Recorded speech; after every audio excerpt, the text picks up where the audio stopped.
Hello বন্ধুরা, আমরা এখন আছি শিলিগুড়িতে। আর শিলিগুড়ি থেকে আজকে কলকাতা অবধি আমরা জার্নি করছি লোকনাথ ট্রাভেলসের ভলভো 9600S এই বাসটাতে। তো ফ্লাইটে অনেক জার্নি করেছি, ট্রেনে অনেক জার্নি করেছি, বন্দে ভারতে দুবার জার্নি করেছি।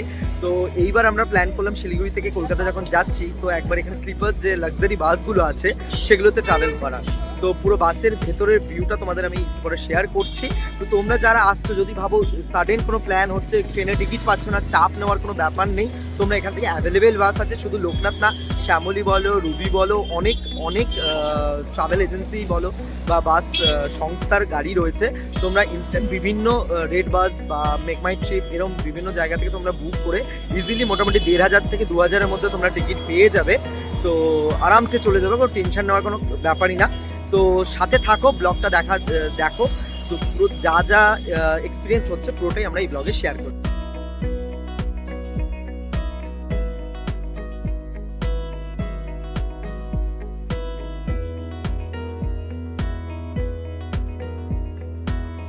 এই হচ্ছে এদিকে দুজন করে আছে, এখানে বেড রয়েছে, দুটো পিলো রয়েছে, দুটো ব্ল্যাঙ্কেট রয়েছে, এখানে কার্টেন্স রয়েছে প্রাইভেসির জন্য, ওই সাইডেও কার্টেন্স আছে।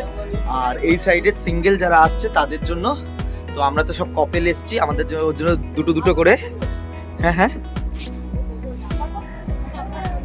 তো আমরা একটু নিচে যাচ্ছি, একটু ফটো তুলে আসি, দারুণ লাগছে।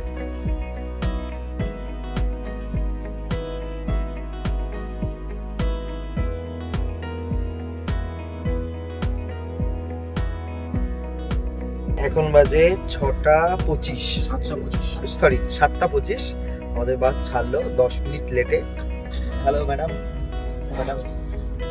আচ্ছা, এখানে আমরা চারজন একটা খোপচার ভিতরে ঢুকে গেছি।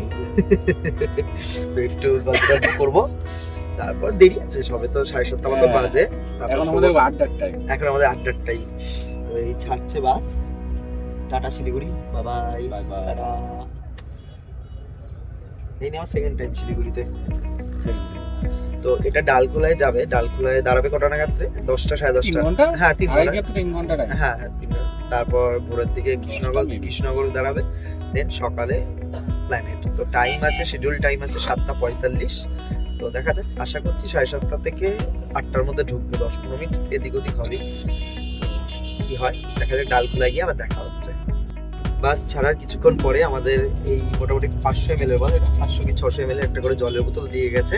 আর বললে একটু করে টিফিনও আছে। টিফিনে কি কি আছে বললাম? চিড়ে ভাজা, ফুটি আর কেক একটু করে দিয়ে যাবে।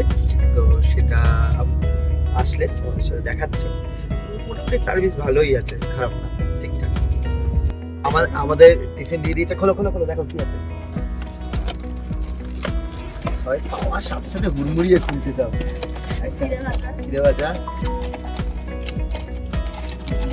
ম্যাঙ্গো, পেপার বোটের ম্যাঙ্গো জুস, চলো। আমি জুসটা কালকে ব্রেকফাস্টের জন্য রেখে দেবো, বা পেলে টুকটুক খাবো। এখন 10টা বাজে আর আমরা এসেছি ডালখোলায়। এখন এখানে দিয়েছে 20 মিনিটের একটা ব্রেক। এখানে যাদের টয়লেট করার আছে করে নিতে পারে, আর তার সাথে ডিনারটাও সেরে নিতে বললো। কারণ এরপর দাঁড়াবে ডিরেক্টলি কৃষ্ণনগরে, হয়তো 4টে বা 4:30 এই টাইমটায়। এখানে শুধু আমরা নয়, এর পাশাপাশি আরও যেসব বাস সার্ভিসগুলো চলে, ধরুন এখানে রুবি পরিবহন আছে, দেন গ্রিন লাইন আছে, এক্সপ্রেস লাইন আছে, সবই পরপর একই জায়গায় দাঁড়ায় এরা মোটামুটি। তো বেসিক্যালি কলকাতা থেকে যখন শিলিগুড়ি আসছে তখনও দুটো স্টপ দেয়, অ্যান্ড যখন শিলিগুড়ি থেকে কলকাতা যাচ্ছে, রিটার্ন যাচ্ছে, সেম একই ব্যাপার। তো ডেইলি এদের বাস পাওয়া যায়। তো তোমরা এই বাসটা ট্রাই করতে পারো, যথেষ্ট কমফোর্টেবল জার্নি, কোনো অসুবিধাই নেই বাসে। লোকে বাসে করে পিকনিকে যায়, আমরা বাসের ভেতর পিকনিক করছি।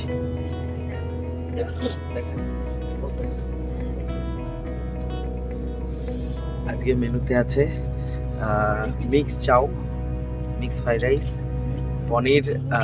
পনিরের কি একটা তরকারি নিয়েছে জানি না, তার সাথে লঙ্কা পেঁয়াজ আর পনির 65 এরকম দেখতে হয়।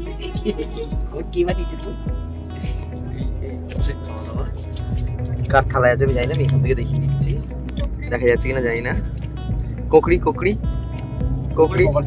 পকেটে। চলো খাওয়া দাওয়া করে নি, দিয়ে শোবো।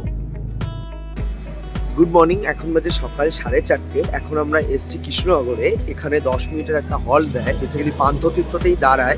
আগাগোড়াই আমার মামার বাড়ি কৃষ্ণনগরে, তো ছোট থেকে যখনই আসতাম তখনই দেখতাম এখানে বিভিন্ন বড় বড় লাক্সারি বাসগুলো এসে দাঁড়াতো। তো এটা বেসিক্যালি আগে অন্য জায়গায় ছিল পান্থতীর্থটা, এখন এই সাইডে নিয়ে এসছে। বিশাল বড় এরিয়া জুড়ে ওরা এখন রেস্টুরেন্টটা করেছে। তো এখানে 10 মিনিট একটা ব্রেক পাবে তোমরা সকালবেলায়। আর জার্নি যদি বলো, মোটামুটি ঠিকঠাকই হয়েছে। আর 3 ঘন্টা 3.5 ঘন্টা তার মধ্যে আমরা ঢুকে যাব। তো ভালো, এখনো অব্দি এক্সপিরিয়েন্স ভালো। এখন সকাল 7:30 মতন বাজে, আমরা জাস্ট প্ল্যানে ঢুকছি। হ্যালো। তো মোরাললেস জার্নিটা ঠিকঠাকই ছিল। কি ঠান্ডা লেগেছে? জার্নিটা ঠিকঠাকই ছিল। তো যারা ধরো হঠাৎ করে ঠিক করছো বা আগে বলছি টিকিট পাচ্ছ না, তারা একবার ট্রাই করতে পারো বাসে। ঠিকঠাক থাকবে, খুব একটা অসুবিধা হবে না।